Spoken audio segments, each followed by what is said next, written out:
Hello and welcome to a very basic tutorial on repainting in City Bus Manager. I just thought I'd go through this just so that people can sort of see like how I do my repaints, so people have a better understanding of what to do. So first you do need to get a template. This will be for paint.net. But you do need to get a template. So these can be found in the UK updated templates thread, this one specifically in the City Bus Manager Discord. So, there's quite a few. You'll see that most of them have the .pdn extension. So what this means is it's got layers to it. So these layers basically help separate different parts of the redesign and stuff like that. So sort of how I set up my paint.net to get the to get the repaints how I like to do them. I'd definitely so when you first load in, these will all be looking like this at the top, and this will be at 15%. So what I would recommend doing is first of all turning this off. It just makes the pixels bunch together when you draw in and stuff like that. As for this one, path smoothing, it can be good, but most of the time it just sort of confuses you a bit. So yeah, you can I recommend turning that off. As for anti-aliasing, what this basically does is it leaves like transparent pixels around the line. So if we just zoom in here and just draw like a line, you can see if we scroll in, there's like transparent pixels around it.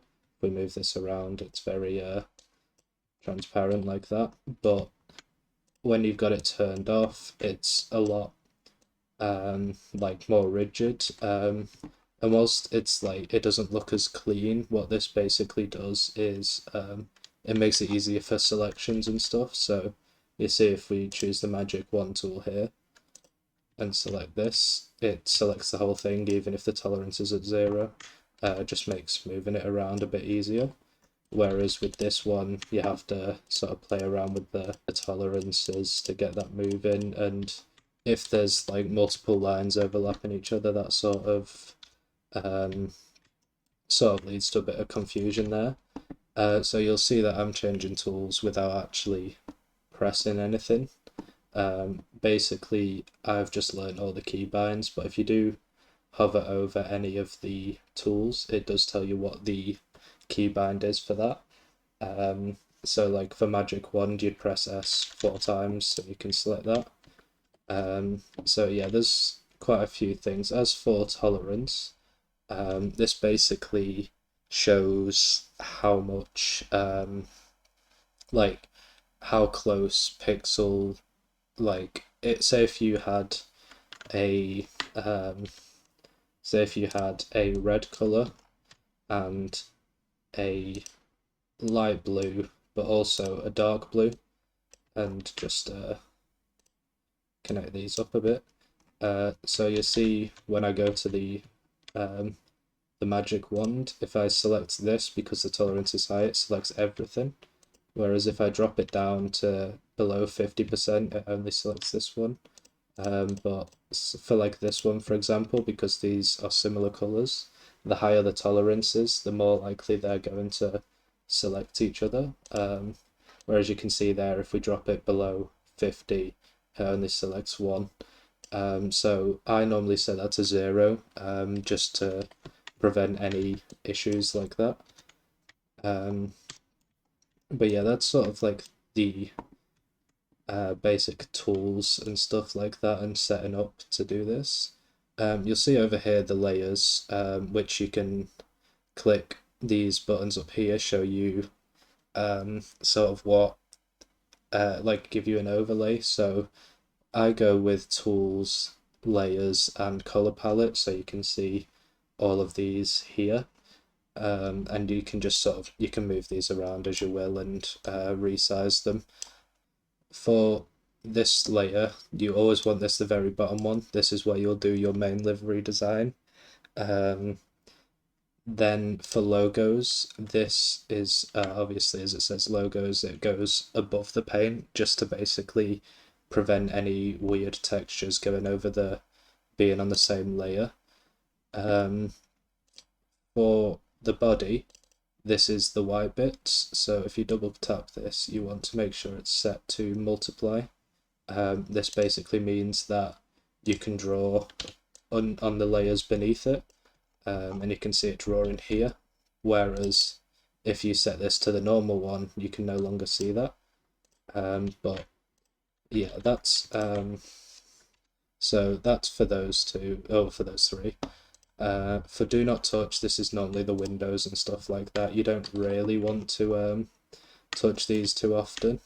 You see up here, this is something I do, not a lot of people do this, but we have the window designs and the window logos up here, where basically the window design is just a lower opacity layer, which basically means if you wanted like your livery to go over your window, you can see it's sort of less transparent. You can see that because it should actually be a bit lower, but you can see like how transparent it is compared to if there was this.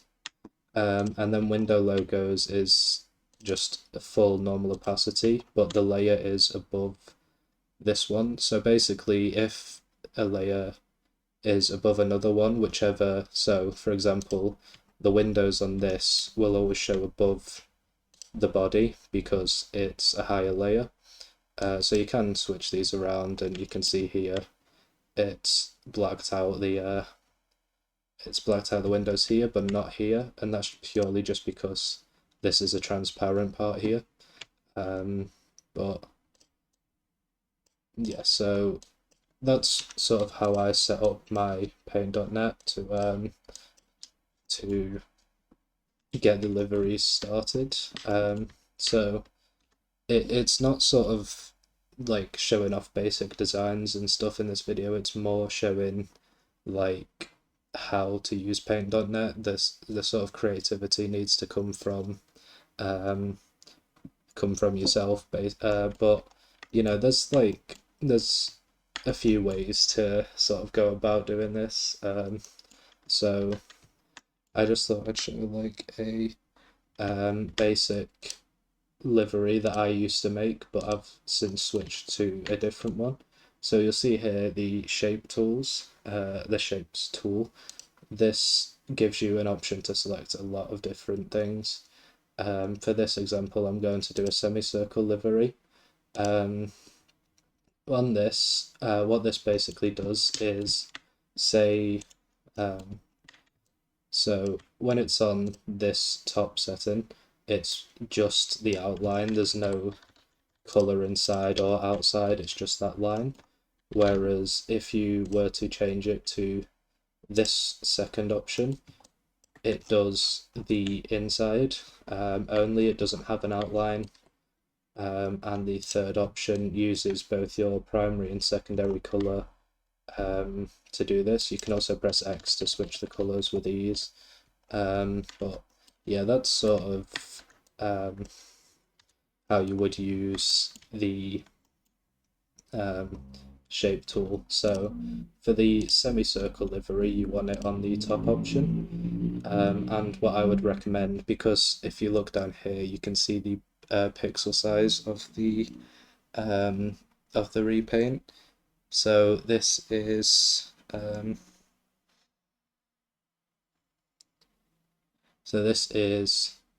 how big the template is. So this is a 4K template. There is also a lot of 2K templates, so you need to be wary of that if you are making liveries for different buses, whether you need to resize them and whatnot. The brush size is basically how like thick the lines are. So I'm going to do 15 for this example. You can also hold down Control and the square brackets keys to adjust it by 5, or just use the square bracket keys to adjust it by 1. What we're going to do is just check any colour you'd like. if you hold down shift, it keeps the circle like geometrically even. So you see, whereas if I don't hold down shift, it's got a lot more movability about it. But I like to hold down shift to get perfect circles, and you can do that with all the shapes to keep them perfectly aligned. You'll also notice when you stop dragging, so when you do make a shape, you do need to hold down and drag it to create it. But you see here, this is basically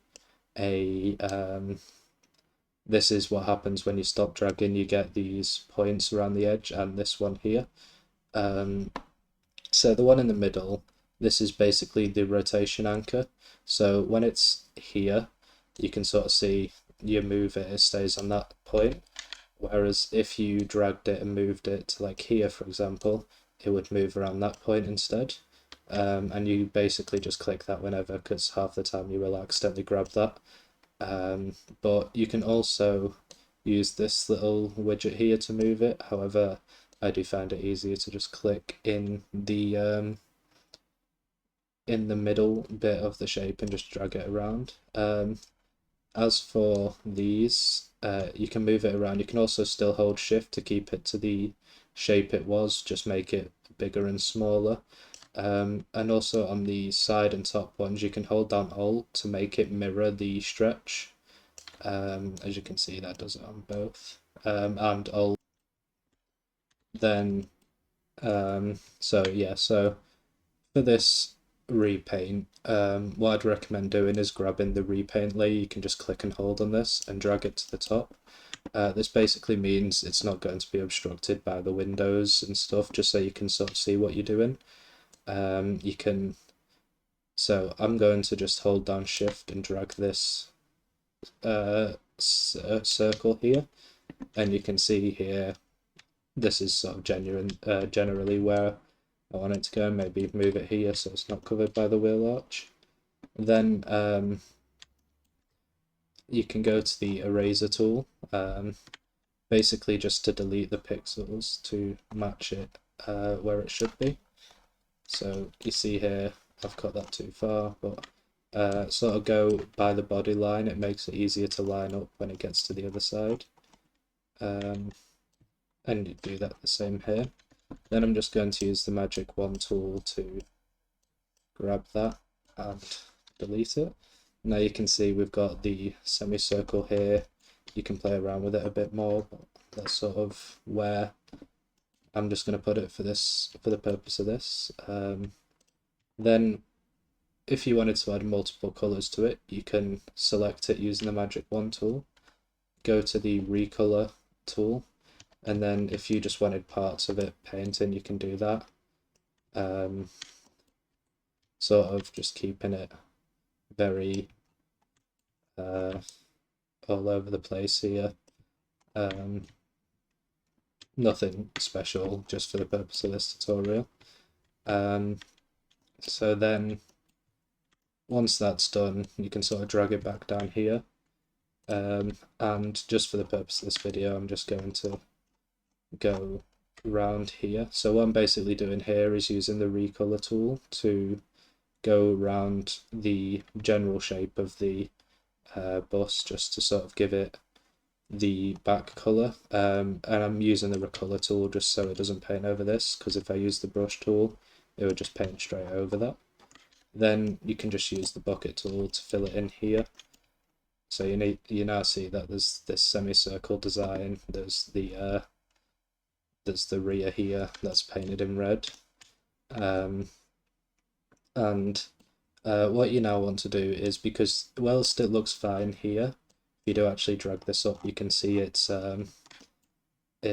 sort of going over the border, which will make it harder to flip over the design. So what I do is go to the body section, or wherever the so it'll be called like the outline or something like that, just to grab the black color. So just use the magic wand, select here with 0 tolerance so it doesn't select any of the body, and then go back to your repaint layer. It will still say like selected, and then just press delete just to basically get rid of those things. So if you go back up here, you can see it's it now matches the lines of the bus. So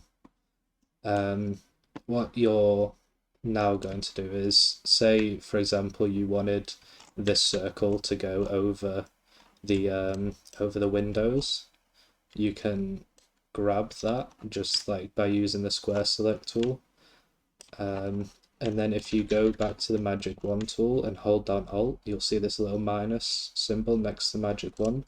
This selects anything that is outside of that you don't want doing. So say if we didn't want this yellow bit, we could click that. You can also hold down Control to add bits to this.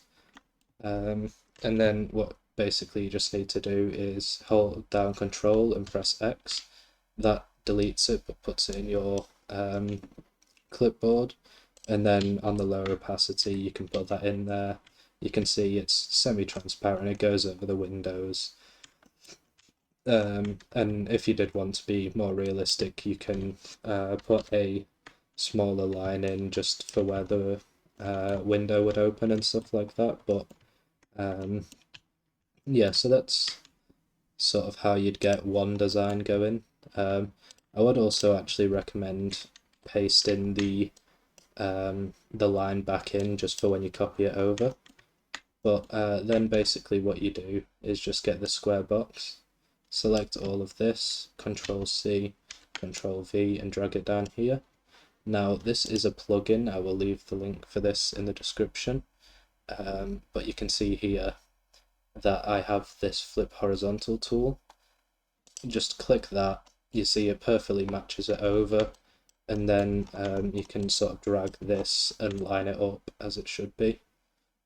So as you can see there, it's not always going to be a perfect fit just because of how the unwraps do that, but it's quite an easy fix. So you can sort of just get the pencil tool and go along here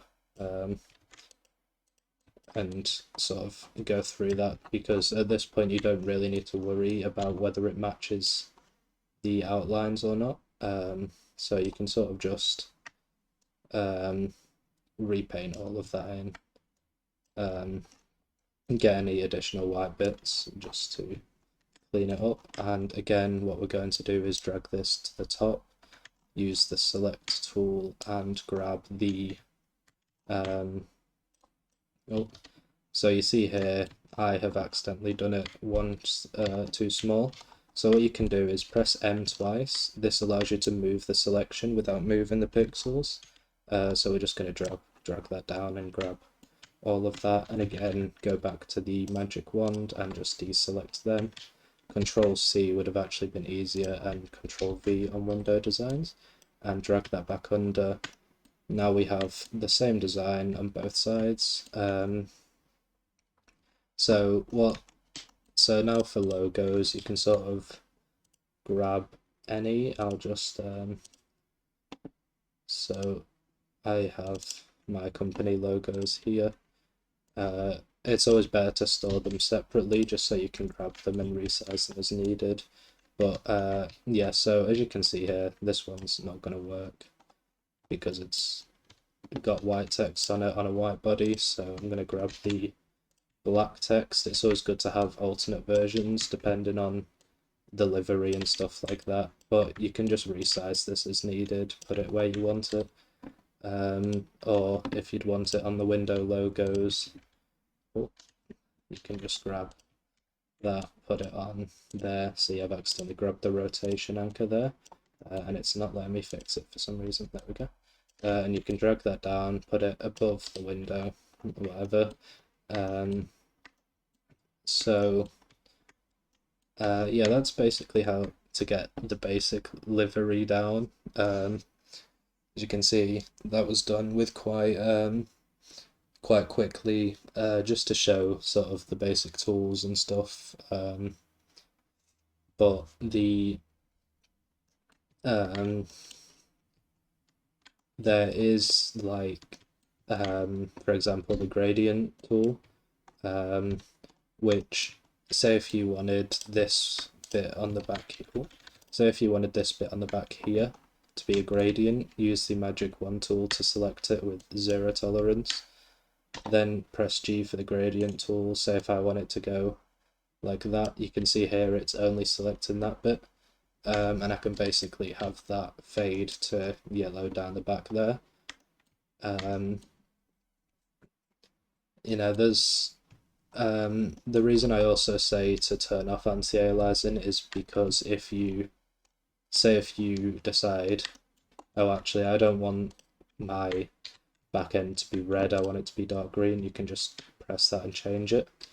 And obviously because of this gradient, I'm just gonna get rid of that.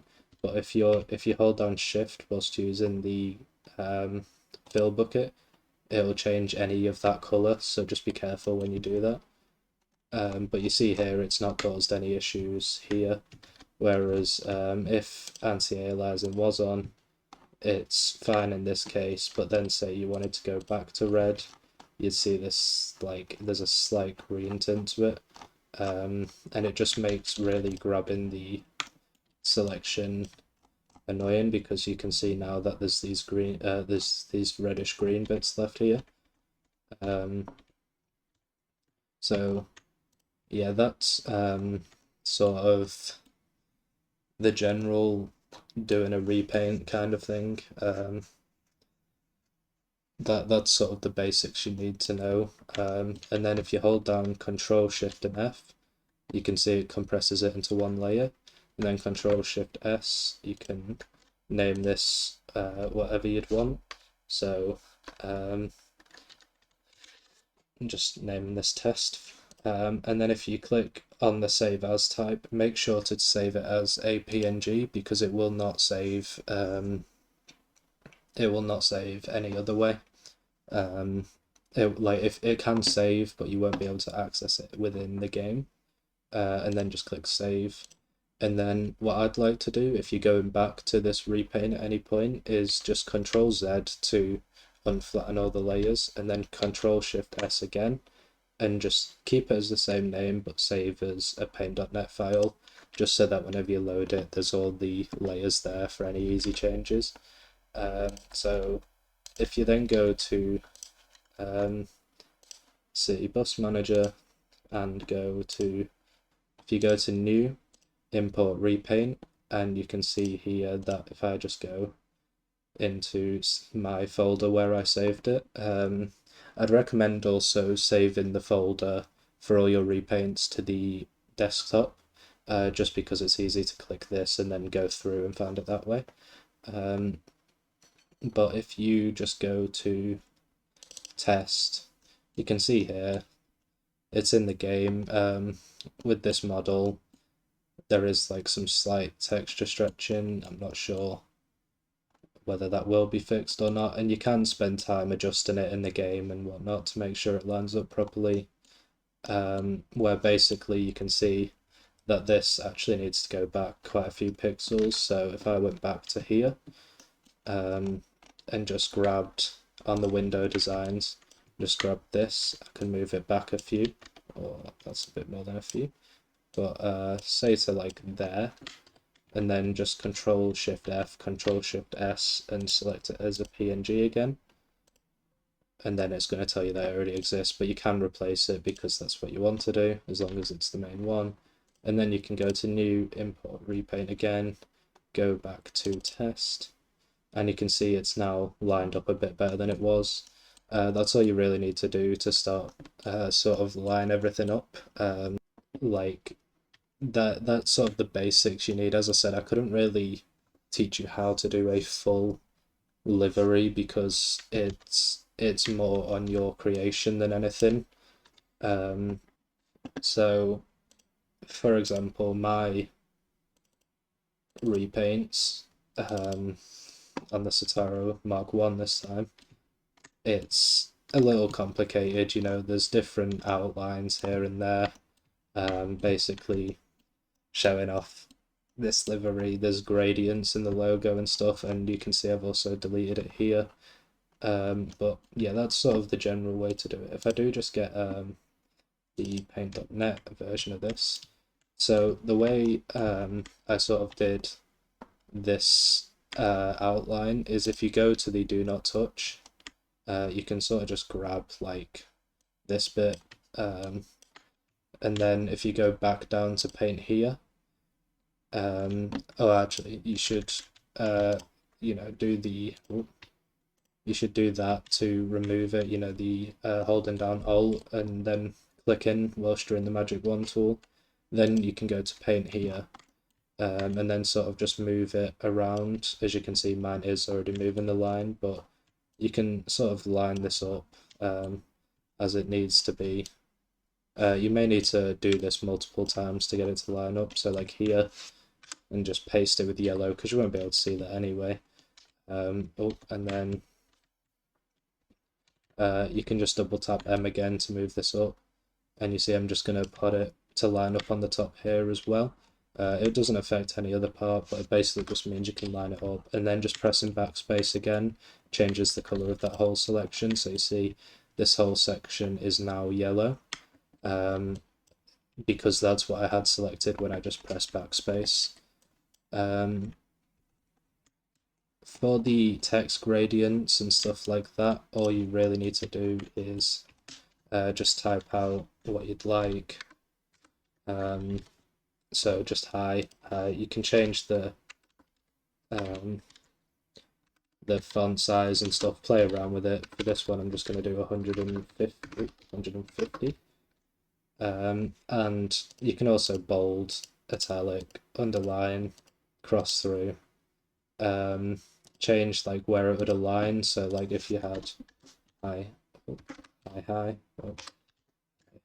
this would probably be best to show you here. So, or hello, actually, just to prove this better. So you can see here, it anchors on the first line, whereas this will go in the middle. So there's like, it will type in the middle. And then on the right, again, the same, you'd type on the right there. But basically you can